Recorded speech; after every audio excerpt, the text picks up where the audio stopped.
morning, everybody, and welcome to Hot Topics for Hotties. Today's hottie is Rosie, and we have Doug, whose nickname later will be Scud. I'm Mr. Black, and that's Mr. White. And today's topic is how technology is planting the seeds of destruction for mankind. And very simply, there are about 4 to 5 billion people in the world. Now, of the 4 to 5 billion, less than 10% have iPhones, cars, just all the consumer products that we wish to own. Imagine if all 5 billion people had that. How much resources must we burn through in order to supply 5 billion people with iPhones, iPads, computers, cars, clothes, housing? I propose that if we did supply all 5 billion people with everything they wanted, we would have to suck up the environment to do that. And here's the problem. Mankind's goal is to spread the wealth. By achieving that goal, we have ultimately destroyed our planet. So today, my goal is to convince you of that. Mr. White, what do you think? Well, I do believe in socialism, so spreading the wealth is good, but I think we have to tackle a basic issue, which is nutrition. The majority of our world is undernourished, and part of that has to do with our highly industrialized countries overproducing and producing for money and needing profits. And how do we address this issue with the rest of the world? We have to stop this capitalist mentality and really help the poor, or help those that don't need. Look at Africa. Africa is starving itself to death. How do we address those issues further? So don't focus on technology as much as how can our technology benefit us, for example, just a basic need. Okay. Now, that's a good point. If we meet those basic needs by the profits generated from the technology, let's say Apple sells a lot of iPhones, it makes a lot of profits for the shareholders. If all that money goes towards, say, 5% of their income, willingly, and not socialist taxation, is spent on raising and supplying the nutrition and the food needed. And from there, these African countries have enough food. I mean, basically what we're understanding is, was it $1 serves a kid a day or something like that? Well, clearly, if you combine Google profits with iPhone profits with almost any industrial profit from any large company, just a percentage of that, you could feed most of Africa, or at least help them establish a farming system that's self-sustaining. Now, once we've done that, they'll want more. Well, now that I have the food, I want an iPhone. Isn't that a problem? That could be a problem, but that reminds me of a program. There's a program actually that recycles laptops. So I think the main issue that you're reaching is lack of resources. In the future, if we provide everyone with all kinds of technology, all different types of technology. But there are programs, and we can enable recycling programs. For example, we have 10-year-old laptops that we would throw away. Well, these programs, they will recycle them, refurbish them, and issue them to third world countries. And we can do that with almost everything. All technology, almost all technology is recyclable. There are some components, but we just have to look at those industrialized nations where recycling really is a top priority. It is more expensive, but I think that can provide jobs, especially in our economy nowadays, where there's so many unemployed individuals. We really have to think outside the box in order to get ourselves outside of this economic situation, and also to present ourselves with new opportunities so we don't utilize the resources that the Earth has, the limited resources the Earth has. Now, talk about thinking outside the box. Rosie, do you have a cell phone? Yes, I do. Now, if someone told you that because you bought a cell phone, you've deprived a small village of enough food and supplies for a month, would that change your decision?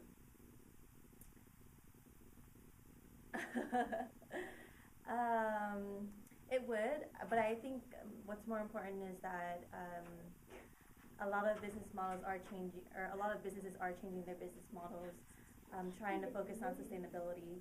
So, and another thing that you brought up was the fact that companies are mainly for profit, but now marketing strategies are changing so it's towards the consumer's mind.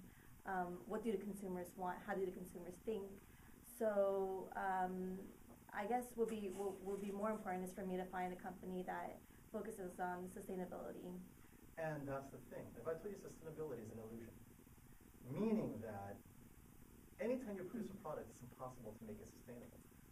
Chopping down one tree and replacing a tree is one thing. Selling 1 million iPhones, there is no way you're going to make that sustainable no matter what you do. You can reduce the damage, and you can make it really damaging, or less damaging, but the point is it's still damaging, right? Understanding that, from the beginning, I believe that all consumer products are bad, save for food, shelter, and health. If all the technology that you make goes towards food, shelter, and health, we become sustainable. But anything else, sports cars, video games, nice clothes, it's for our own pleasure, our own independence, our own unique individuality. That's what we're expressing. But the reality is it harms the world in order for us to express our individuality. I mean, really. And you have to play Medal of Honor 5 times, part 7, right?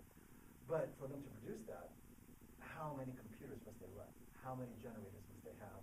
How many CDs and MP3s must they produce in order to spread that one commodity? And it's just a video game. It generates millions of dollars that goes on to generate more video games. And ultimately, it does nothing for either sustainability or for your health or for the nutrition. It creates profit. And at an extreme, I propose Google is a completely useless company. Google has added nothing to our lives. Efficiency and convenience, granted. Ooh, I can find the newest potluck dinner on a Friday night at 5 a.m. because someone posted it on Google or a search study Google to find, right? But 20 years ago, without Google, we were doing fine. Happiness hasn't increased because of Google. Wealth has, but what does wealth bring? More consumption, more iPhones, more iPads. Now, if wealth brought more food to the poor, fine, but it doesn't. It just concentrates it within a small group. That small group continues to concentrate among themselves. Google does not bring any more wealth to Africa or India or Native Americans. They're going to open casinos to stay alive, right? Google, Apple, I feel that Apple's a completely useless company, just like Google. What do they bring? Cool techno toys, the Apple OS, really. You need anything more than Microsoft Word. Yes, we want selection, but at the end of the day, all this variety doesn't increase our productivity. It gives us choices, individuality, but all it does is increase consumption. Now, if we didn't have Apple, they all buy Microsoft. Same thing, we just buy enough, whatever. But Apple adds so much into design and style, we don't stop and think it's a lot more plastic than necessary. You know, what it costs to make an Apple product may be more or less sustainable than what it costs to make an uglier computer that uses less white colors, because white may be more toxic because of the bleach you have to use to make it white, as opposed to natural colored plastic, which is very ugly. It's like a gray, brown color, right? Again, I'm looking 5 generations from now. Right now, no one cares. But 5 generations later, when we use that much white, what's going to happen?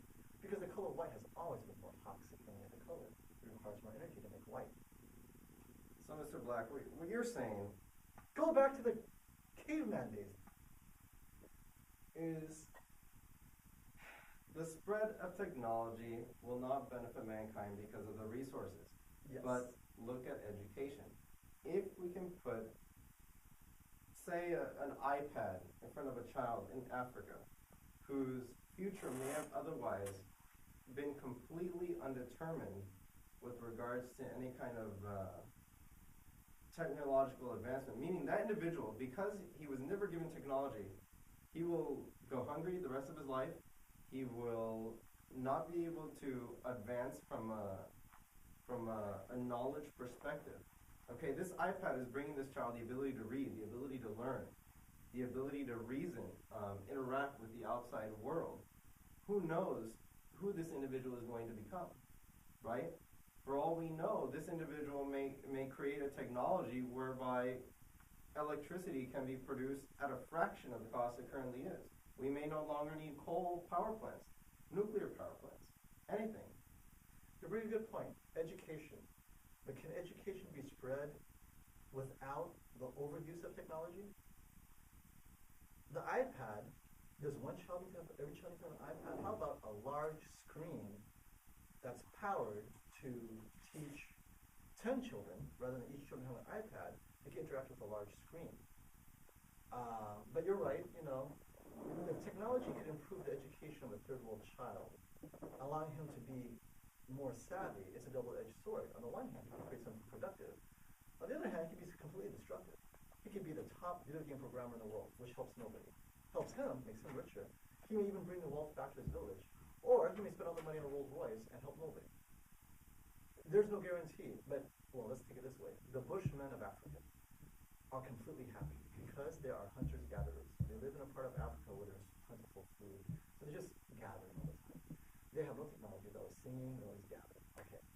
They're completely happy. They can care less about technology. Now, the rest of Africa isn't like that because they're farming and they rely so much on rain and so forth, and with what's happening with the world, they're not getting that rain, so they're dying left and right. So these hunters and gatherers would not benefit from technology. They're completely happy without it. The other people would, because it would help them farm more efficiently and it would help them raise their standard of living. But if we just provided them with the means to raise the standard of living without having to educate them, what you're saying is education will bring them happiness, sustainability, a better livelihood. What if we supplied them with those same things without having to bring the rest of humanity down the path of technology? I hate technology only to the degree that I know that a man's desire to possess outweighs his foresight. He wants an iPhone regardless of what it costs to have the iPhone. In his mind, it costs $200. That's the cost. He doesn't look at the true cost of making an iPhone, the resources, the labor, child labor, who knows what it is, right? He's looking at $200. As a society, we've reduced everything to monetary means, cash. We don't tell them to get this cash. What are you paying for? You have to burn how many trees? All of that is represented by $200. It's means. So he's disconnected himself from the true value of that iPhone. Oh my God, if he only knew what 1 million iPhones cost to make, not in terms of cash, but in terms of resources, he would rethink technology. And I'm saying that all technology has a cost. To the degree it helps with nourishment, nutrition, food, education, I'm fine with that. But beyond that, where it's almost exclusively used for, let's face it, a Ferrari and a Porsche, there's really no way to do it. It is an ego trip. It's a confirmation that you've made it, you succeeded in those races. You know, anything more than a Honda Accord, right? But man has every right to make these things. The only problem is, it's that attitude that creates little Porsches in everybody. Every time I buy an iPhone, I buy myself a little Porsche because I can afford it. I can't afford a Porsche, but I can afford an iPhone. And at the end of the day, I just believe technology has gone overboard in terms of what it delivers. It doesn't deliver happiness, nor does it deliver survivability. It just delivers your desire to express your individuality, confirm your vanity, or fulfill your vanity. That's it. It doesn't help spirituality. It doesn't help with health care. And when it does, it's a small part of it. The large part of it is all consumerism, and it's discardable. Okay, so that was a test. Now, most of our programs are going to